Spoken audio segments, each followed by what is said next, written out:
सर्वांच्या ओळखी करून देतो.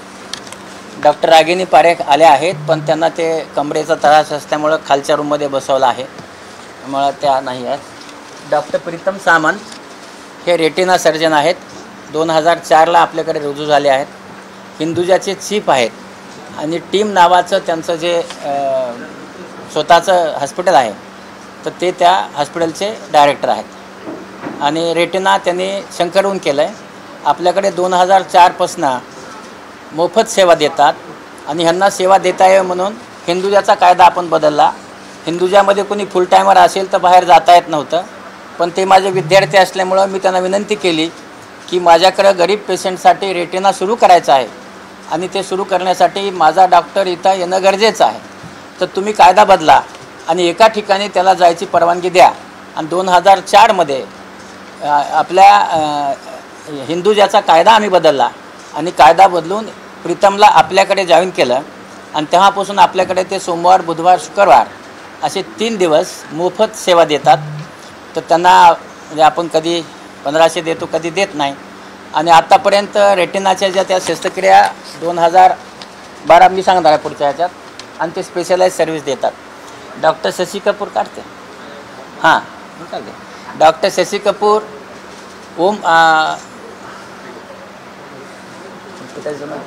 OP Kapoor sir, OP Kapoor sir आहे ना? हां, कुठल्या माईकमध्ये बोल? हां ना, हां ना, हां ओके थँक्यू. हां, डॉक्टर शशी कपूर हे ओपी कपूर चालू करणार आहे. खूप ओके, ऐकू येतं? हां, तर सुरुवातीपासून सांगतो. डॉक्टर प्रीतम सामंत.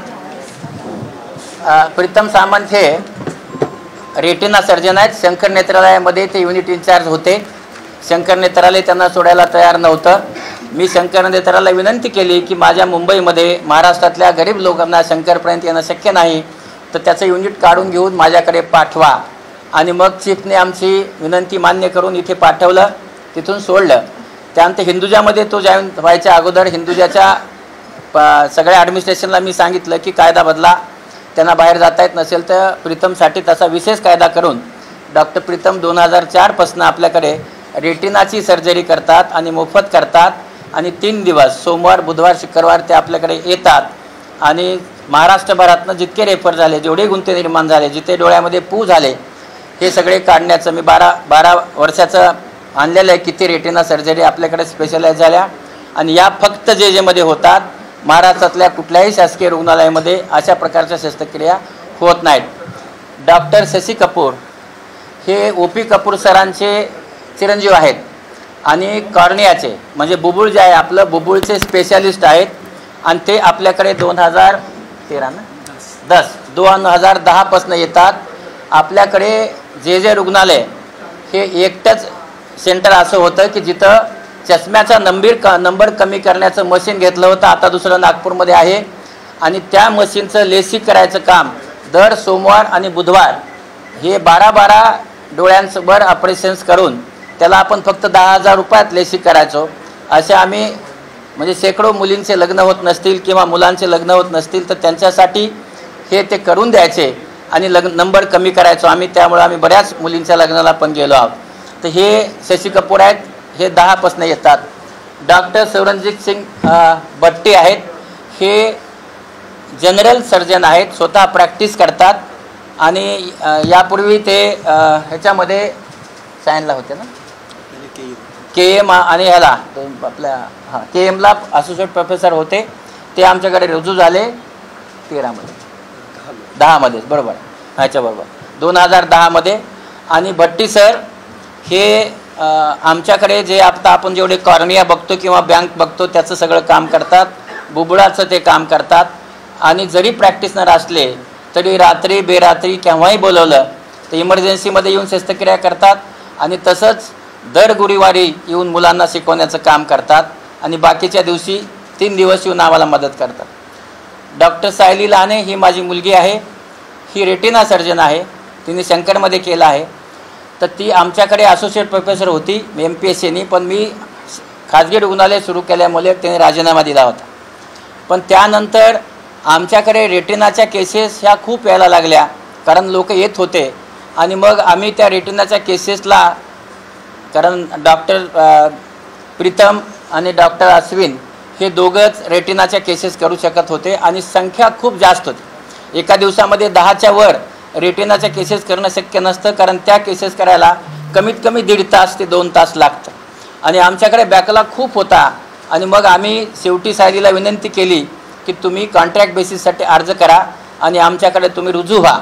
आणि मग ती 13 जानेवारीला आमच्याकडे कॉन्ट्रॅक्ट बेसिसवर रुजू झाली आणि ती आमच्याकडे मग मंगळवार, गुरुवार, शुक्रवार आणि शनिवार या 4 दिवशी आमच्याकडे तिकडं रघुनाथला न येता सकाळी इथे 9-10ला येऊन मग संध्याकाळी 4 वाजेपर्यंत या लोकांच्या शस्त्रक्रिया जो बॅकलॉग राहिला तिथे करत होते. डॉक्टर दीपक भट हे भारतामध्ये एकच डोळ्याचा रेडिओलॉजिस्ट आहे, एकच, फक्त डोळ्याचा रेडिओलॉजिस्ट ते एकटेच आहेत. त्यांच्याकडे भारतभरातनं त्यांच्या ज्या स्पेशल टेक्निक आहेत, स्पेशल सेवा आहेत आणि स्पेशल इन्व्हेस्टिगेशनसाठी पेशंट येतात. पण हे आपल्याकडे 2008पासनं सेवा देत आहेत आणि ते दर बुधवारी आणि दर शुक्रवारी येऊन आपल्याकडे ज्या केसेसमध्ये इन्व्हेस्टिगेशनला अडचणी आहेत, आपण इन्व्हेस्टिगेशन करू शकत नाही आणि त्याला आपण निदान करू शकत नाही, तर हे सगळे निदान करण्यासाठीचे यंत्र आपल्याकडे, कारण समजा आपण बाहेर पाठवलं, त्यांच्याकडेच पाठवलं, तर सोनोग्राफी करण्यासाठी 2,500, OCT करण्यासाठी 3,000 किंवा बाकीच्या तपासण्यासाठी 2,500 ते 3,000 रुपये द्यावे लागतात. या सगळ्या मशीन आपण JJमध्ये घेतल्या आणि या सगळ्या मशीन JJमध्ये घेऊन त्या सोनोग्राफी आणि ह्या सगळ्या मशीन घेऊन डॉक्टर दीपक भट या मशीनवर आपल्याकडे आलेल्या सगळ्या पेशंटच्या तपासण्या करून मोफत करतात आणि ते 2008पासनं त्याचे कुठलेही पैसे ते चार्ज करत नाहीत. आणि ते करून जे रुग्ण आपल्याकडे महाराष्ट्रभरातनं कॉम्प्लिकेटेड गुंते झालेले रुग्ण आपल्याकडे रेफर होतात, ज्यांना दिसत नाही किंवा डोळ्याच्या पाठीमागे आम्हाला बघता येत नाही, आणि जेव्हा डोळ्याच्या पाठीमागे बघता येत नाही, बाहुली खराब असते, तेव्हा ते आम्हाला सोनोग्राफी करून बाकीची सगळी माहिती देतात. डॉक्टर अश्विन बापना हे रेटिना सर्जन आहेत. आमच्याकडे रेटिनाचा जो लोड आहे हा महाराष्ट्रभरात कुठेच कोणी नसल्यामुळे हा लोड खूप मोठा आहे आणि म्हणून ते आमच्याकडे येऊन दर गुरुवारी सकाळी सुरू करतात सर्जरी आणि त्याच्यानंतर संपेल तेव्हा घरी जातात. त्याचबरोबर मग शनिवारी पुन्हा येतात आणि जेव्हा त्यांना बोलवलं की तुम्हाला यावं लागतंय त्या दिवशी येऊन पुन्हा ते आम्हाला सेवा देत असतात. तेही खाजगी प्रॅक्टिस करतात. आणि ही आमचे सगळे जे ऑनररी आहेत हे सगळेजण इथं जे सेवा देत आहेत हे स्पेशलाइज सेवा आहे आणि या स्पेशलाइज सेवा हे बाहेर याच्या बाहेर जे आहेत त्या स्पेशलाइज सेवा आपल्याकडे कुठेही मिळत नाहीत. आणि या सगळ्या सेवेसाठी आपल्याकडे हे सगळे पेशंट येत असतात आणि त्यांच्यावर आपण उपाय करत असतो. आणि यानंतर आता आपलं मी जे काही सांगणार आहे की मी आपला थोडक्यात सांगणार आहे की विभागाचं आमचं काय काम आहे, आम्ही काय करतो. तर आपण जर खरंच हा JJ रुग्णालयाचा विभाग पाहिला तर मला आपल्याला सांगायचं आहे की 1995 पूर्वी जेव्हा मी रुजू झालो नव्हतो या विभागामध्ये आपण त्याचं सगळं काढू शकता. 30 पेशंट रोज यायचे. 30 पेशंटच्या वर कधीही पेशंट इथं येत नव्हते. वर्षभरामध्ये फक्त 600 शस्त्रक्रिया इथं होत असत. त्या विभागामध्ये मग आम्ही जेव्हा आलो तर तेव्हा 30 पेशंट बघणं हे खूप कमी होतं, कारण मी अंबेजोगाईमध्ये 100-200 पेशंट बघायचो.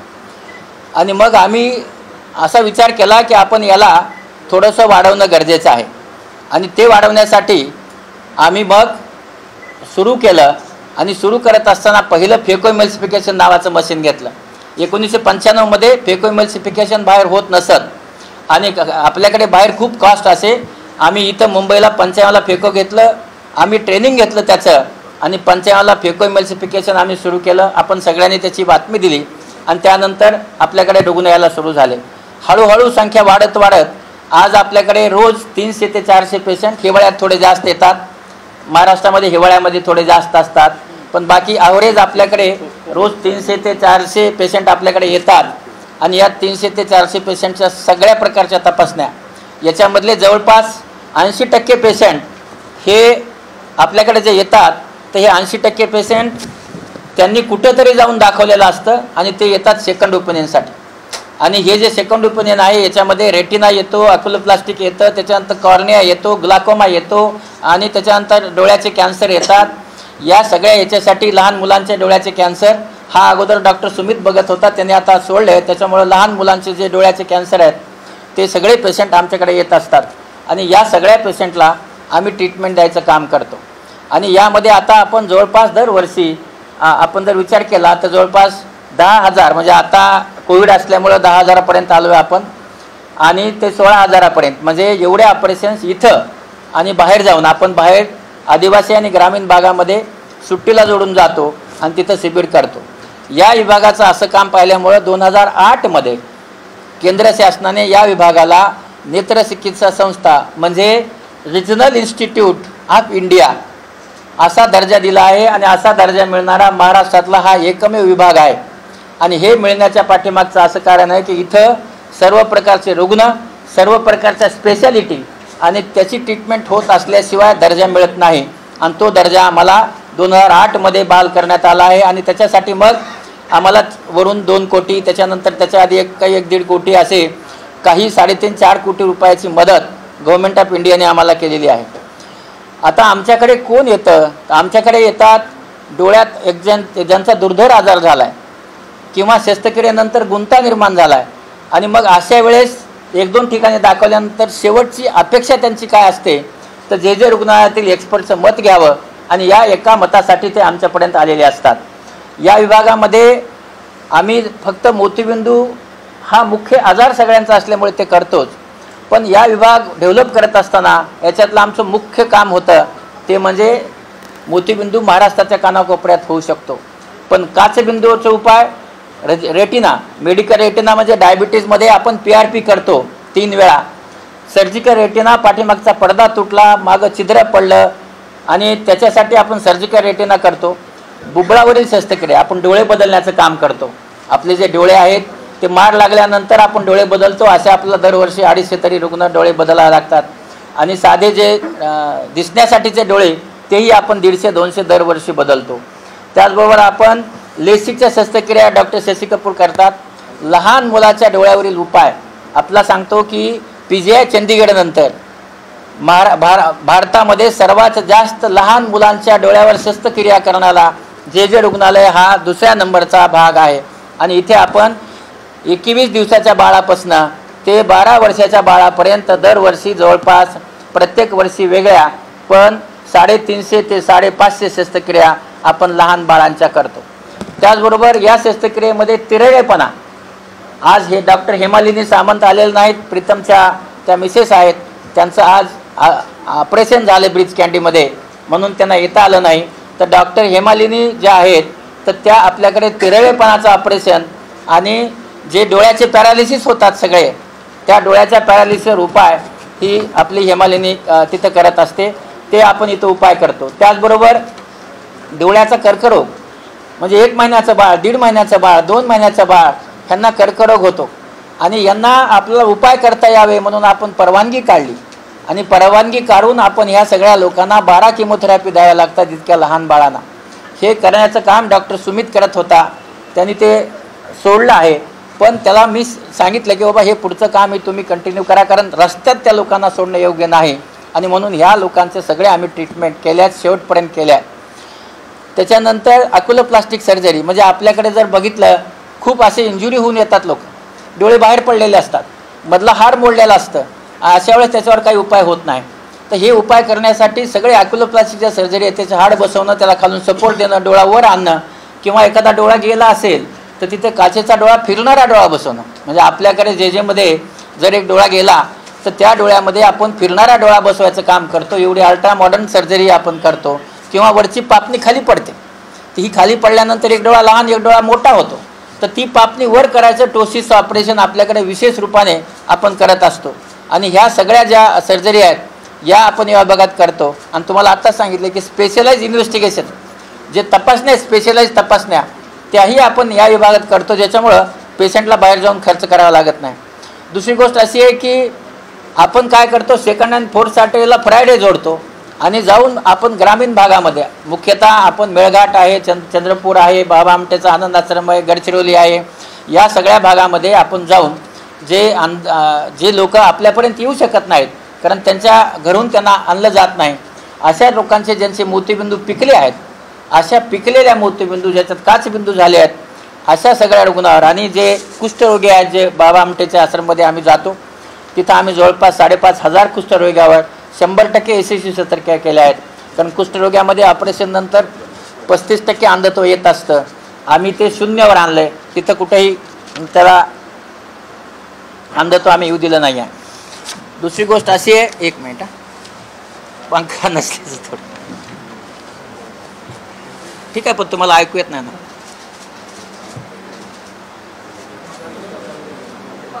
असू दे, नाही पंखा लावल्यास ते नाही, पंखा लावल्यानंतर ते ऐकू येत नाही असं सगळ्यांचं म्हणणं आहे. त्यांचं म्हणणं, ते टेक्निकल लोक आहेत. हां, तर पुढे असं आहे,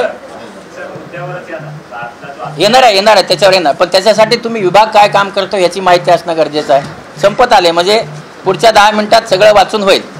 पुढचं असं आहे की आम्ही त्यामध्ये 692 ठिकाणी शिबिरे घेऊन 30 लाख रुग्णावर मोफत उपचार करून 70,000 ऑपरेशन केले आहेत. आणखी दुसरी महत्त्वाची गोष्ट सांगतो, महाराष्ट्रभरात 19 ठिकाणी डोळे जे इन्फेक्शनमुळे गेले, आणि तुम्हाला सांगतो की प्रीतम आहे, अश्विन आहे, सायली आहे, हे रात्री 10 वाजता ऑपरेशन सुरू करून सकाळपर्यंत करून ह्या 19 ठिकाणी आंधळ्या झालेल्या लोकांना ह्यांनी दृष्टी दिली आहे. कुठं काही ठिकाणी 32 झाले, काही ठिकाणी 29 झाले, काही ठिकाणी 6 झाले, काही ठिकाणी 12 झाले, पण सगळ्यांना परत दृष्टी द्यायचं काम आम्ही केलं आणि पेशंट एकही आंधळा राहू दिला नाही आहे. हे काम स्पेशल काम आहे. आता तुम्हाला दुसरी गोष्ट सांगतो की आता हे जे तुम्हाला आता सांगायचं की हे जे आत्ता जे निवासी डॉक्टर आहेत, 22 मे रोजी सध्या कार्यरत असणाऱ्या 28 निवासी डॉक्टरांनी अधिष्ठाता यांच्याकडे माड संघटनेमार्फत तक्रार केली व तक्रारीचे स्पष्टीकरण डॉक्टर गजानन चव्हाण सह अधिष्ठाता यांनी नेत्र विभाग प्रमुखाला मागितले. परंतु अधिष्ठातांनी यांनी दिलेले स्पष्टीकरण विभागाचे घेण्यापूर्वीच चौकशी समिती नेमली. या समितीत 31 मे रोजी सेवानिवृत्त होत असलेले डॉक्टर अशोक आनंद यांची चौकशी अध्यक्ष म्हणून नियुक्ती केली. डॉक्टर अशोक आनंद यांची महिला छळ प्रकरणी डॉक्टर अग्नी पारिख यांनी यापूर्वी चौकशी केली होती. त्याचबरोबर त्यांनी माझ्यावरही अट्रॉसिटी पोलीस स्टेशनमध्ये तक्रार केली. ते मी, रणजित मानकेसोबत, त्याच्यानंतर भंडारवार आणि पवार आणि अभिचंदानी मॅडम, आमच्या 5 जणांवर त्यांनी गुन्हा दाखल केला होता. तर आम्ही एवढंच म्हटलं होतं की त्याऐवजी इतर कुठलाही अधिकारी द्यावा आणि आम्ही ताबडतोब त्या चौकशीच्या समोर जाऊ. पण तसे न करता आमचं एकही कुठलीही गोष्ट न ऐकता एकतर्फे, म्हणजे जे विद्यार्थ्यांनी सांगितलं तेवढंच ऐकून आणि ही चौकशी झाली आणि चौकशीत आम्ही दोषी असं वर कळवण्यात आलं. आणि आम्ही विनंती केली की आमची बाजू तुम्ही ऐकून घ्यावी, पण आजही आमची बाजू ऐकून घेतलेली नाही. आणि मला असं वाटते कुठलाही गुन्हा केला असेल तर त्या गुन्ह्यामध्ये बाजू ऐकून घेणं गरजेचं असतं. त्यांनी ती बाजू आमची ऐकून घ्यायला पाहिजे होती. या विभागात 6 महिन्यापूर्वी 18 निवासी डॉक्टर रुजू झाले आहेत. त्यांना MMCच्या मार्गदर्शक सूचनेनुसार शिकवले जाते. टप्प्याटप्प्याने हित विचार आपण शेवटी रुग्णाचं हित लक्षात घेतो, प्रशिक्षित करतो आपण त्यांना. आणि बाहेर रुग्ण विभागात व कक्षात ते असं म्हणतात, रुग्ण जे तपासले जातात त्यांचे केस पेपर लिहिले जातात हे ते कारकुनी काम म्हणतात. पण रुग्ण तपासणं आणि त्यांची हिस्ट्री लिहिणं हे एक प्रशिक्षणाचा भाग आहे. आणि पहिल्या वर्षामध्ये हा भागच शिकवला जातो आणि ते बेडसाईडचं टीचिंग त्यांना शिकवलं जातं. आणि ते जे म्हणतात की हे कारकुनी काम आहे, हे 100% NMCच्या नियमाला धरून नाही आहे. त्यानंतर की आपण जर विचार केला तर निवासी डॉक्टरांना त्यांचं रजिस्ट्रेशनच्या बरोबर जो स्टायपंड दिला जातो, हा स्टायपंड रुग्णसेवेसाठी दिला जातो आणि रुग्णसेवा करण्यासाठी दिला जातो. आणि म्हणून ते साधे कामं त्यांनी करणं त्याच्यात अपेक्षित आहे. त्याचबरोबर पुढे असं आहे की 1 वर्षापूर्वी रुजू झालेले जे 10 निवासी डॉक्टर आहेत तर त्यांचे हात साफ व्हावे म्हणून त्यांना आम्ही टेरिजियम म्हणजे मांस वाढल्यानंतर कलेजीवान किंवा इथं जे गाठ येते आपण नासरू म्हणतो, नासरूचं ऑपरेशन, आणि आमच्याकडे मार लागलेले जे डोळे येतात तर त्याच्यावर त्यांना आम्ही त्यांचा हात शिकवायला लावतो आणि तिथं आमच्या बाजूला आमचा डॉक्टर उभा राहिला असतो. त्याचबरोबर यांना आम्ही सिम्युलेशन, आमचे मित्र आहेत त्यांना समजावून सांगून की आता जे नवीन IT टेक्नॉलॉजी आली त्याच्यात सिम्युलेशनवर शिकता येतं. आम्ही सिम्युलेशनसाठी त्यांना डेप्यूट करतो फ्री ऑफ कास्ट. आणि आत्ताच याच्यातलाच या 10 मुलातला एक विद्यार्थी आत्ताच सिम्युलेशन करून आला आहे. त्याचबरोबर आमच्याकडे वेट लॅब आहे. वेट लॅबमध्ये असं असतं की आपल्याकडे जे गोट्स आय आहेत त्या गोट्स आयवर त्यांनी त्यांचा हात जे आहे ते स्टेबल करणं गरजेचं असतं. याच्यापूर्वीची जी बॅच आहे, आता जी थर्ड इयरला बॅच आता झाली पास, त्यांनी याच्यावर केलेलं आहे आणि त्याच्यानंतर आम्ही त्यांना कॅटरॅक्ट शिकवलेला आहे. आणि म्हणून दुसरी गोष्ट अशी आहे की जर तुम्ही विभागात आलात तर विभागामध्ये प्रत्येक मायक्रोस्कोप, प्रत्येक शस्त्रक्रिया CCTVवर जोडलेली आहे. ती ऑपरेशन थिएटरमध्ये 2 CCTV आहेत, ऑपरेशन थिएटरच्या बाहेर एक CCTV आहे आणि प्रत्येक मायक्रोस्कोपला असिस्टंट स्कोप आहे. बाजूच्या ठिकाणाहून त्यांना बघावं लागतं आणि बघून ते शस्त्रक्रिया कशी होते हे शिकावं लागतं. त्या सगळ्या सुविधा 1996 पासून या विभागामध्ये आम्ही सुरू केल्या आहेत. त्याचबरोबर आपण जर मागील 3ऱ्या वर्षाच्या विद्यार्थ्यांचं प्रशिक्षण त्यांनी घेतलं आहे, त्यांना आम्ही मोतीबिंदूच्या शस्त्रक्रिया शिकवल्यात. आणि त्याचबरोबर ते जे शस्त्रक्रिया करतात तर त्या शस्त्रक्रिया केल्यानंतर त्यांनी आम्हाला असं लिहून दिलं आहे की बाबा आम्ही समाधानी आहेत. त्याच्यामधले काही लोक जे नाही म्हणतात ते JJमध्ये पोस्टेड नव्हते, ते पोस्टेड होते सेंट जॉर्जमध्ये आणि GTमध्ये. तर तिथल्या डॉक्टरांचं ते काम आहे शिकवायचं, कारण त्यांचं रेग्युलर रोटेशन आहे आणि रेग्युलर रोटेशनमुळं ते राहिले. दुसरं असं आहे की त्यांना तिथं राहायचं होतं म्हणून ते तिथं राहिले, पण बाकी सर्वांना जे इथं होते त्यांना आम्ही ते शिकवलं आहे. दुसरी गोष्ट अशी आहे की याच्यामध्ये रोज शिकवलं जातं, जे नियम आहेत NMCचे. तर मी तुम्हाला चार्ट पण जोडून देणार आहे की आमच्याकडे लेक्चर किती झाले, सेमिनार किती झाले. आणि त्याचबरोबर यांना आम्ही कॉन्फरन्समध्येही मागच्याच ह्याच्यात नोट्समध्ये लिहिलं होतं म्हणून मी आज लिहिलं नाही आहे, कॉन्फरन्समध्येही आम्ही यांना परवानगी देतो आणि ते तिथं येऊन सर्व ऐकत असतात. आमच्या विभागामध्ये 4 म्हणजे 2 असोसिएट प्रोफेसर आणि 1 लेक्चरर ह्या 2 जागा रिक्त आहेत. तर आम्ही ह्या जागा भराव्यात म्हणून 8 फेब्रुवारी 2023ला शासनाला पत्र लिहिलं आहे की आमच्याकडे फक्त 1 डॉक्टर रागिनी आणि डॉक्टर प्रियांका हे 2च फुल टायमर आहेत आणि उपरीची संख्या 300 ते 400 आहे. एवढं असल्यानंतर देखील आपल्याकडे एकाही पेशंटची कंप्लेंट असू शकत नाही, कारण आम्ही सकाळी 7:30ला येऊन संध्याकाळपर्यंत तिथं काम करतो. 2 माणसं एवढा मोठा विभाग तिथं चालवत आहेत आणि त्याचबरोबर हे 2 भरावे आम्ही असं सांगितलं. त्याचबरोबर आमच्याकडे 6 सिनियर रेसिडेंट होते. तुम्हाला माहिती आहे MS नंतर सिनियर रेसिडेन्सी मिळते, 6 होते. त्याच्यामधले 5 अधिष्ठाता मॅडमनी कमी केले आणि त्यामुळे आमच्याकडे आता ज्युनियर कोणी राहिलं नाही की जो त्यांना रोज हात धरून तो शिकवत राहील. असा आमच्याकडे ज्युनियर 1च माणूस आहे आणि तो 1 माणूस आणि आमची प्रियांका हे 2 माणसं एका टेबलवर आणि दुसऱ्या टेबलवर जितकं चालेल, कारण एक ऑपरेशन करायला त्यांना 1 तास लागतं, तेवढ्या वेळ आम्ही त्यांना शस्त्रक्रिया देत असतो. दुसरी गोष्ट अशी आहे की आपल्याकडे जर विचार केला JJ रुग्णालय हे फक्त टीचिंग नाही आहे, याच्याबरोबर सर्व्हिस पण आहे. आणि ही सर्व्हिस ही आपला आता समजा 100 रुग्ण आले, आपण टीचिंग करत बसलो तर 10 रुग्ण दिवसाभरात होऊ शकतात. राहिलेले 50 रुग्णांचं काय करायचं? तर ते लांबून खेड्यातनं 14 जिल्ह्यातनं रोज रुग्ण येतात आपल्याकडे, मग त्यांनाही आपला उपाय करावा लागतो आणि तो उपाय करणं फार गरजेचं असतं. आणि म्हणून त्यांची सर्व्हिस देणं हे एक्सपर्टच्या हातात असतं आणि ती द्यावी लागते. पण त्यावेळेस ट्रेनिंगचे 2 टेबल कायमस्वरूपी चालू असतात. त्याचबरोबर आता जर आपण पाहिलं, आतापर्यंत तुम्ही पाहिलं असेल की अधिष्ठाता असं म्हणत होते की आमचे राजीनामे मिळाले नाहीत. हे आम्ही 31 तारखेला 4 वाजून 40 मिनिटाला त्यांना इन्व्हॉल्व केले आहेत. ते आता पुन्हा मिळाले म्हणतात आणि फॉर्मॅटमध्ये नाही आहेत म्हणतात.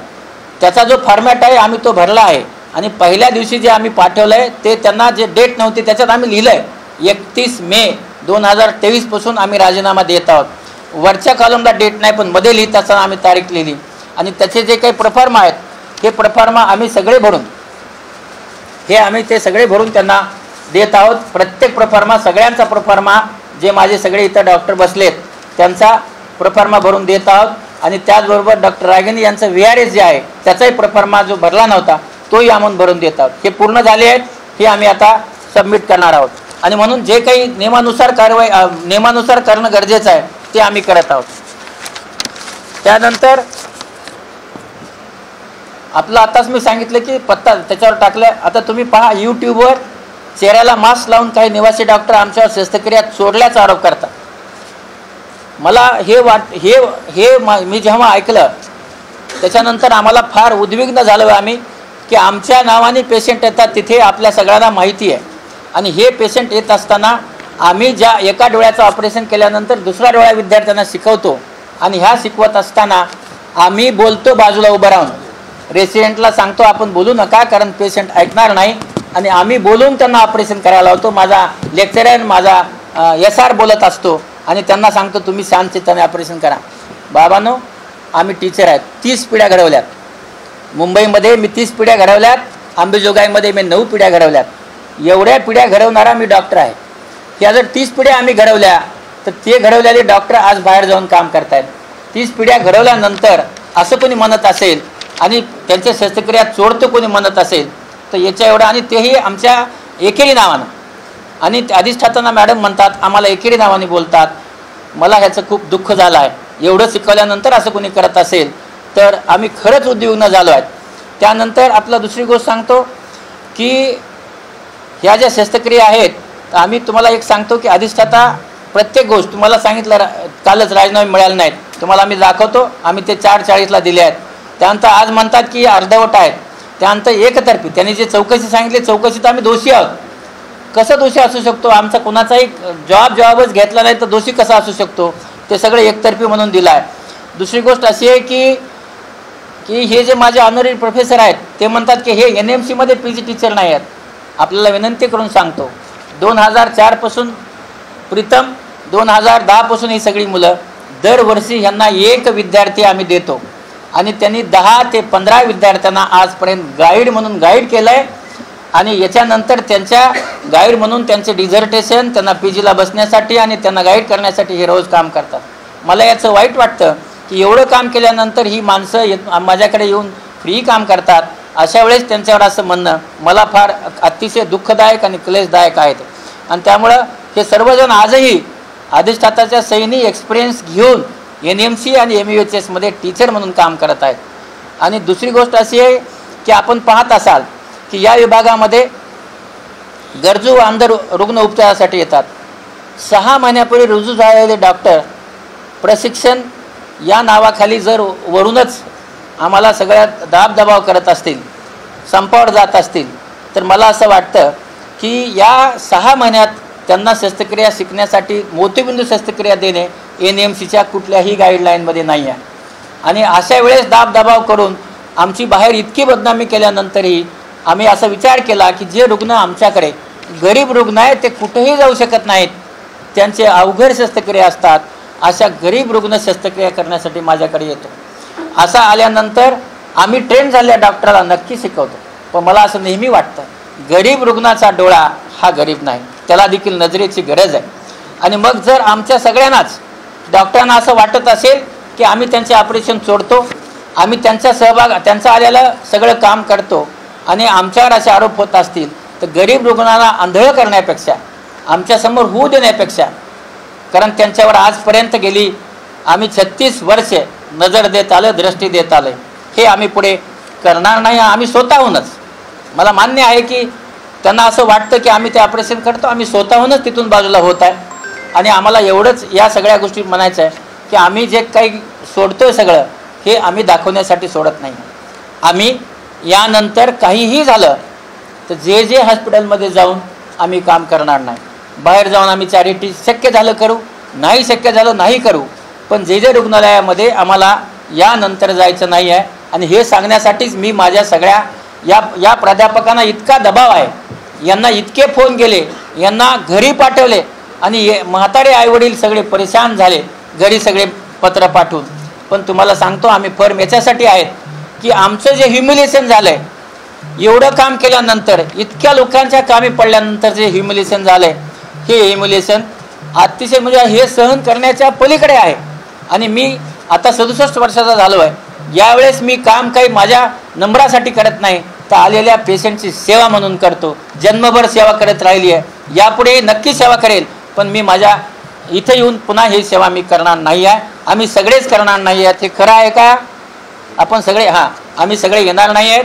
आणि म्हणून आम्ही एवढंच म्हटलं आहे की अधिष्ठाताने जर चूक केली असेल, आमचं म्हणणं नाही त्यांच्यावर कारवाई करा, पण त्यांची चौकशी करा आणि चूक केली असेल तर त्यांच्यावर कारवाई करा. आणि दुसरं आम्हाला काही म्हणायचं नाही. विद्यार्थी जे आहेत, विद्यार्थी हे त्यांचा अधिकार आहे बापाकडे मागायचा, त्यांनी मागितले म्हणून आम्ही त्यांना दोषी समजत नाही. आम्ही त्यांना त्यांच्यावर कारवाई करा असं आम्हाला म्हणायचं नाही. आम्हाला एवढंच म्हणायचं आहे की त्यांना आम्ही आता माफ केलं, त्यांना जे काही करायचं त्यांनी करावं, आम्ही त्यांच्याकडे जाणार नाही. पण त्यांना कधी आमची गरज असेल आम्ही त्यांना नक्की शिकू. पण आमची एकच मागणी आहे सर्वांच्याकडे आणि ज्यांच्याकडे अधिकार आहे त्यांच्याकडे की आमच्या सगळ्याचे, आता मी महाराष्ट्राचा अंधत्व निर्याणाचा चीफ आहे, मला महाराष्ट्रात कुठंही हेल्थ आणि एज्युकेशनमध्ये ऑपरेशन करण्याचा लोकांना एकत्र करण्याचा, बोलवून त्यांना हे करण्याचा मला अधिकार शासनाने GR काढून दिला आहे 13 डिसेंबरच्या. आणि मी मागच्या वेळेस 14.5 लाख ऑपरेशन केले होते अंधत्व नियंत्रणमध्ये.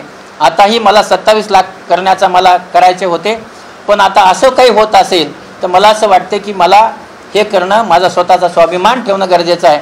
आणि म्हणून आम्ही सगळेजणांनी राजीनामे दिले आहेत, प्रोफॉर्मा दिले आहेत, तारीख टेकून दिले आहेत, हे HODच्या सहीनं दिले आहेत. आणि हे आम्ही सगळे सबमिट करू आणि आम्हाला आमचे जे काही राजीनामे आहेत ते आमचे स्वीकारावे आणि आम्हाला कार्यमुक्त करावं. त्यांना चांगले शिक्षक आणून त्यांना शिकवावं. आमची काही अडचण नाही आहे. आम्ही त्यांना बेस्ट विशेष देतो.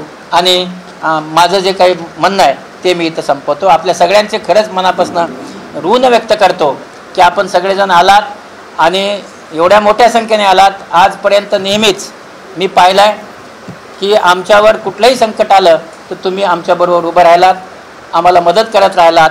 दुसरी गोष्ट अशी आहे की तुमचं नेहमीचं प्रेम असंच राहू द्या. आणि तुम्हाला जिथं कुठं काही वाटत असेल गरज आहे, मी नक्की उभा राहील एवढं तुम्हाला नक्की सांगतो. आणि आम्हाला याच्यापुढे एकच गोष्ट सांगायची आहे की आम्हाला आता जे रुग्णालय आणि आम्ही आजपासून आमचा संबंध संपवत आहोत. आम्हाला तिथं जायचं नाही आहे, आम्हाला बोलवलं तरी जायचं नाही आहे, आम्ही कोणीही जाणार नाही आहे. राघवीने VRS दिली आहे, आम्ही सांगितले की तिची VRS मंजूर करावी. तिच्या पायाला म्हणजे तिचा पाय आणि ते दुखत असल्यामुळे तिला येता आलं नाही, तिथं बसलेली आहे.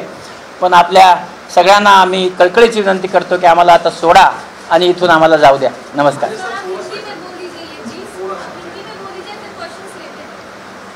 हाँ शॉर्ट में नमस्ते.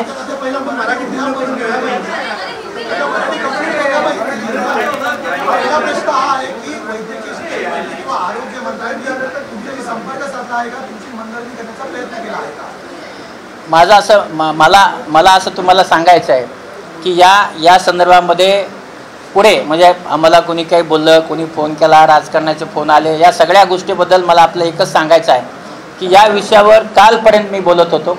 आता यापुढे मी या विभागात राहणार नसल्यामुळे मला आपल्याला याबद्दल काहीही सांगायचं नाही आहे.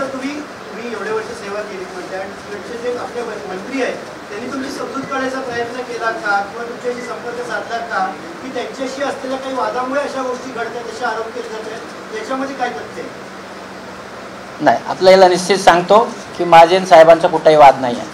सर, महत्त्वाचा प्रश्न आहे, मान राहिला, सन्मान राहिला, अपमान राहिला, जे काय असेल ते असेल, तुमच्या अंतर्गत वादविवाद असतील. सर्वसामान्य जी जनता आहे ती तुमच्याकडे आशेने बघते, तुमच्याकडे येते. त्यांना संकटात सोडून तुम्ही जाणं अजिबात जाणार नाही.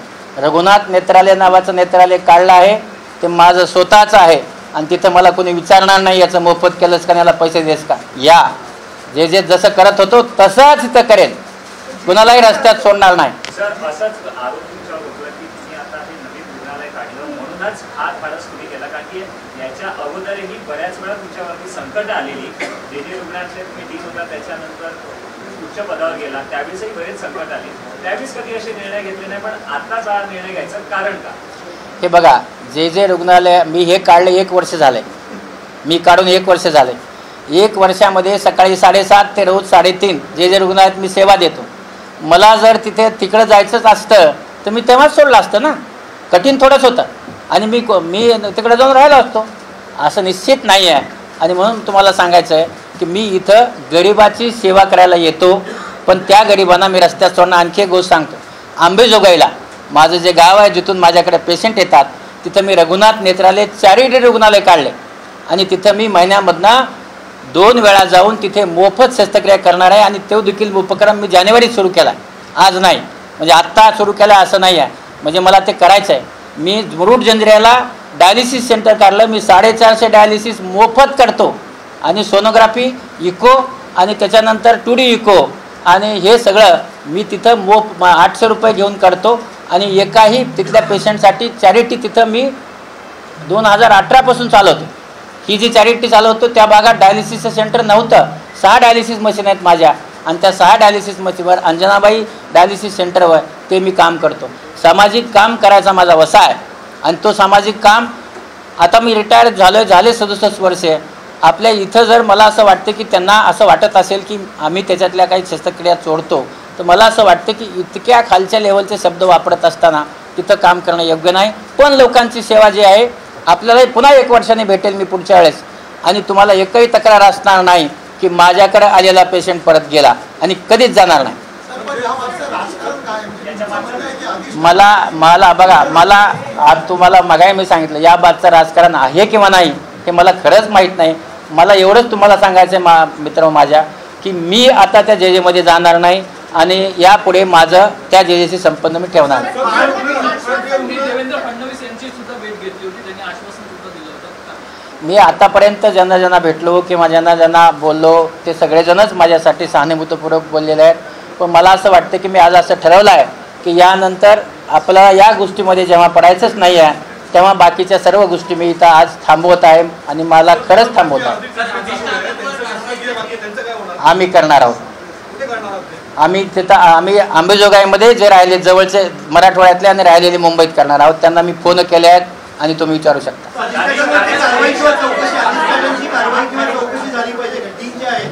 नाही, मला एवढं म्हणायचं की आमची चौकशी व्हावी ही माझी विनंती आहे, आणि आम्ही एवढंच सांगितलं की दुसरा कोणी अधिकारी नेमान त्याला चौकशी करायला हवा.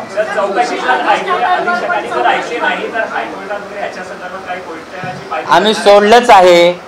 जितकी बदनामी व्हायची तेवढी झाली आहे. पुन्हा आता कुठे आम्ही जाणार नाही आहे. आम्ही विषय बंद केला आहे, त्यामुळे आता तिथे जायचा प्रश्नच नाही, म्हणून असं काही करणार नाही. अजिबात नाही. आरोपी समजत असतो तर एवढ्या सगळ्यांच्या समोर येऊन बसलो नसतो. डॉक्टर सुमित लाने अकोला प्लास्टिक सर्जन आहेत. NEMCच्या गाईडलाईनप्रमाणे जर आपल्याकडे एक्सपर्ट नसेल, त्याचं कारण मार्च 22 त्यांनी सोडलं. कॅन्सरचे लहान मुलं ज्यांची एकच कॅन्सरची ट्रीटमेंट झाली, ज्याची एकच झाली आहे, दुसरीच झाली आहे, 12 सायकल द्यायच्या आहेत. त्याच्यानंतर ज्यांच्या डोळ्यामध्ये ट्यूमर झालेत, ज्यांच्या डोळ्यामध्ये कॅन्सर झालेत, या सगळ्यांची ट्रीटमेंट डॉक्टर सुमित लाने करत होते. ते माझे मुलगा आहे आणि ते तिकडे रुजू झाले. आणि तुम्ही जसं मला आता विचारलं की या पेशंटचं काय, तर ह्या पेशंटचं काही होऊ नये म्हणून आम्ही सुमित लानेला बोलून त्यांना सांगितलं की तुम्ही या पेशंटची ट्रीटमेंट करा.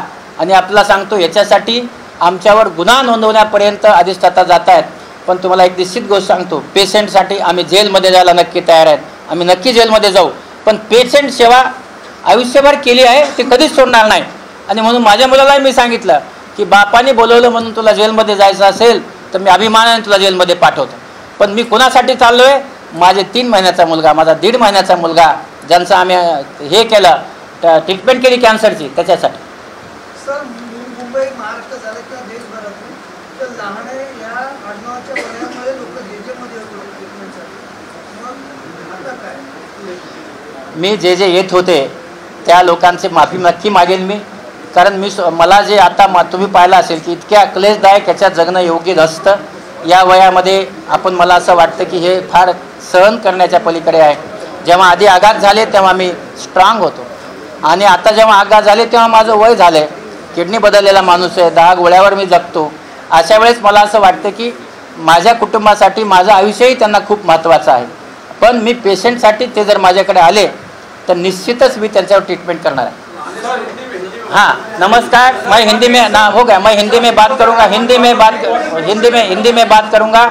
हिंदी में ऐसा है कि जो अस्पताल है, जे अस्पताल आपने देखा है कि जे अस्पताल में अप्थेलॉजी डिपार्टमेंट हर साल, आपको बताता हूँ कि पहले 600 ऑपरेशन होते थे, पहले 30 पेशेंट आते थे. अभी वहाँ 300 तो 400 पेशेंट आते हैं. वहाँ 10,000 से 16,000 तक हम ऑपरेशन करते हैं. यहाँ ऑपरेशन जब करते हैं तो वहाँ स्पेशलाइज्ड सर्जरी होता है, उसमें रेटिना का सर्जरी है. और ये आपको मैं बोलना भूल गया हूँ कि आम जो करते हैं तो रेटिना का सर्जरी करते हैं. और आपको बताता हूँ कि 2013 से 2011-12 से मेरे पास रिकॉर्ड है. आज तक 23,879 मीन्स नियर अबाउट 24,000 लोग ये 11 साल में ये फ्री ऑफ कॉस्ट हमने किया है रेटिना सर्जरी. और ये मेरे रेटिना के तीनों सर्जन यहाँ बैठे हैं. मेरा कॉर्निया का सर्जरी 6,500 हुआ है. मेरा कॉर्निया सर्जन यहाँ बैठा है. आप मार्केट में जाओ, कॉर्निया सर्जरी को 50,000 से लेके 1 लाख तक सर्जरी के पैसे होते हैं. रेटिना को कम से कम 70,000 से लेके 1.5 लाख तक लिया जाता है. ये सब लोगों का काउंट करो, ये फ्री ऑफ कॉस्ट हमने जे में किया है. दूसरा है एक्युलोप्लास्टी सर्जरी जो 1426 किया है. और उसके बाद जो अदर सर्जरी है वो 8,500 जो ग्लाकोमा और इसका सर्जरी है। ये स्पेशलाइज सर्जरी करने वाला जो इसने सब मिलके जो सर्जरी किया है ये यहाँ होते हैं कैंप पे जाके। हमने ये इसमें 39,000 सर्जरी किए हैं। तो ये जो सब मिलके ये 12 साल में 1,56,000 सर्जरी ये जे अस्पताल में किया है। मुझे ऐसा बोलना है कि यहाँ अच्छा काम करते हैं। जो अभी जो हमारा ऑप्थेल्मोलॉजी डिपार्टमेंट है वहाँ बच्चों को पढ़ाया जाता है, लेकिन स्टेप बाय स्टेप इसीलिए कि उनका विजन नहीं जाए।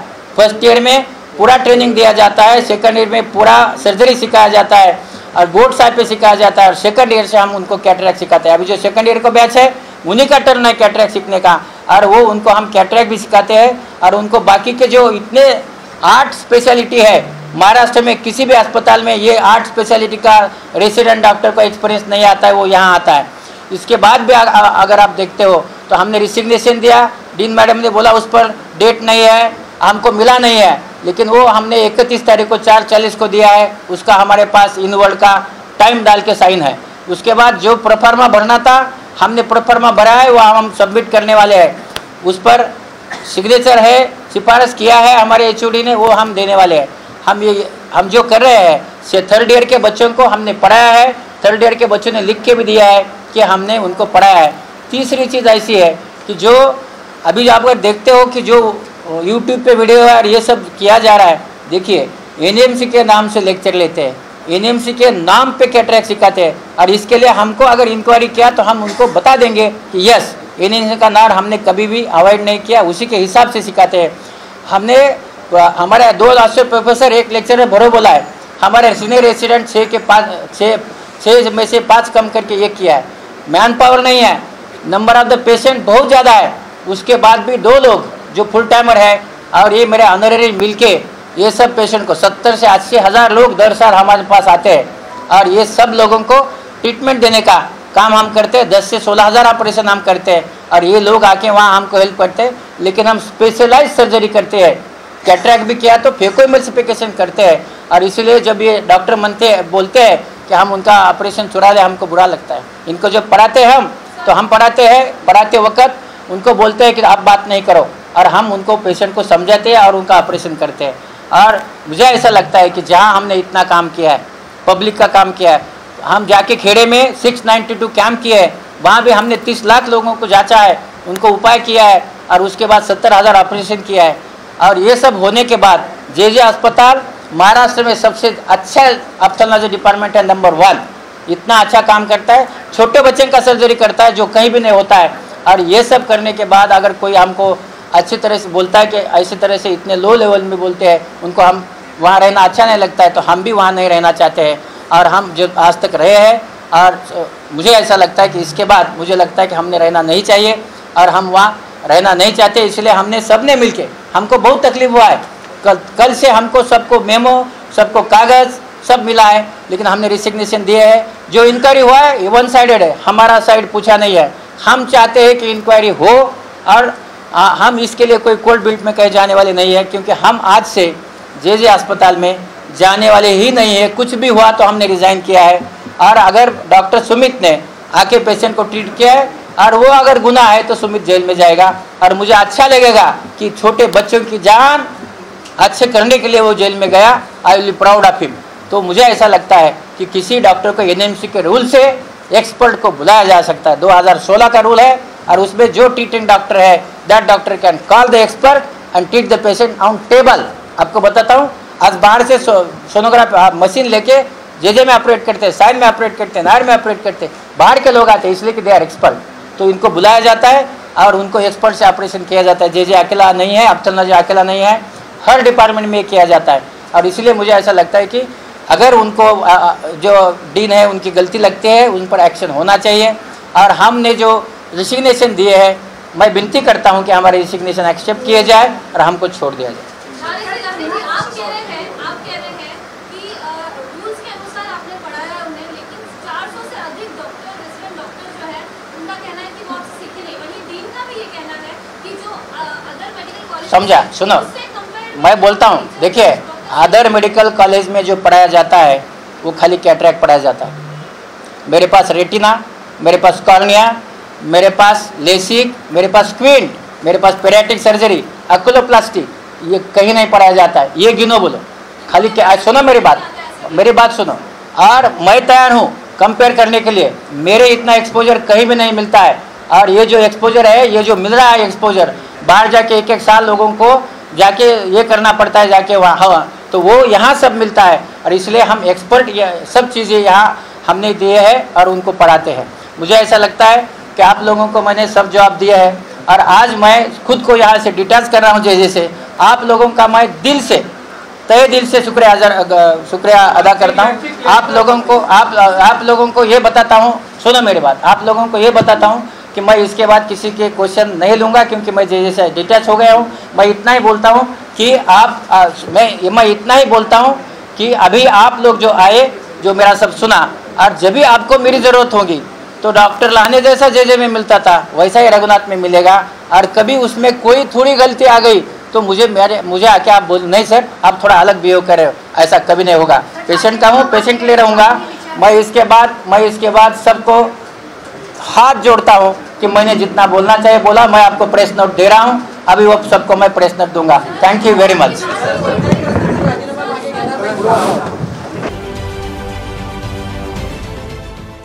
देश विदेशातील प्रत्येक घडामोडींचे लाईव्ह अपडेट मिळवण्यासाठी आता साम टीव्हीच्या सर्व सोशल मीडिया प्लॅटफॉर्मला लाईक, फॉलो आणि सबस्क्राईब करा।